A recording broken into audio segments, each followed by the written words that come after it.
మద్యం ధరలు పెరిగినాయి. రాత్రికే పెరిగిపోయినాయి ధరలు. మరి ఎందుకు పెరిగినాయో, ఎవరు పెంచమన్నారో. మరి ఒకప్పుడేమో మద్యం ధరలు పెంచమంటే సీరియస్ వార్నింగ్ ఇచ్చారు. అర్ధరాత్రి పెరిగినటువంటి మద్యం ధరలు. తెలంగాణలో బీర ధరలు 15% పెంచారంట ఎక్సైజ్ శాఖ. 15%. ఇప్పుడు 100 రూపాయలు అనుకో సపోజ్ ఏదన్నా, ఆ 100 రూపాయల మీద 115 రూపాయలు ధర రేపటికెళ్ళి 15% పెంచారు. పెరిగిన ధరలు రేపటి నుంచి అమల్లోకి వస్తాయి. ఇక దంచుడు.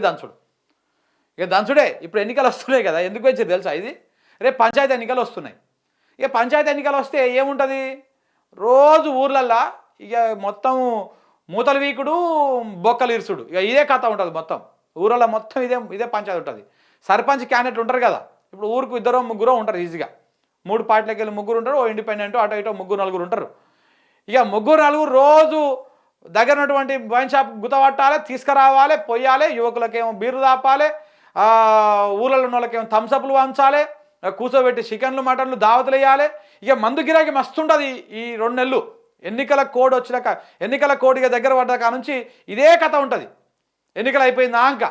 సో కాబట్టి ఇప్పుడు సంపాదించుకోవాలి, బాగా గట్టిగా సంపాదించాలి. ఎందుకంటే రైతు బంధుకు పైసలు లేవు మన దగ్గర, రైతు భరోసాకి, ముసలిళ్ళ పింఛన్లకు పైసలు లేవు, ఏ రుణమాఫీ పైసలు ఏవి లేవు. వచ్చిన కాడికి అన్ని మింగిరి.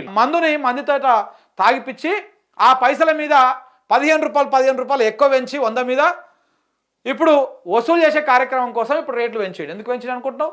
రేపు పంచాయతీ ఎన్నికలలో మద్యం జోరుగా ఏర్లై పారుతుంది తెలంగాణ మొత్తంలో. అప్పట్లో ఏం మాట్లాడి రేవంత్ రెడ్డి, తెలంగాణ రాష్ట్రాన్ని తాగుబోతు రాష్ట్రం చేస్తున్నాడు, కేసీఆర్ ఇట్లా చేస్తున్నాడు అట్లా చేస్తున్నాడు. మరి ఈయనేం చేస్తున్నాడు? మొత్తం ఆ తాగి పడేస్తే సీసాల మీదనే నడిపిస్తున్నాడు ఈయన కూడా ప్రభుత్వం. అప్పట్లో అంటుండే బోకర్గాడు, ఏం ప్రభుత్వం ఇది, తాగి పడేస్తే సీసాల మీద నడుస్తుంది ఈ ప్రభుత్వం అని అంటుండేవాడు. ఇప్పుడు ఈయనది ఆదేశీసాలు అమ్ముకొని బతుకుతూ ఉన్నట్టు పరిస్థితి కనపడతా ఉన్నది. సో కాబట్టి మద్యం రేట్లు ఎందుకు పెంచారు అంటే రేపు పంచాయతీ ఎన్నికల కోసం పెంచారు.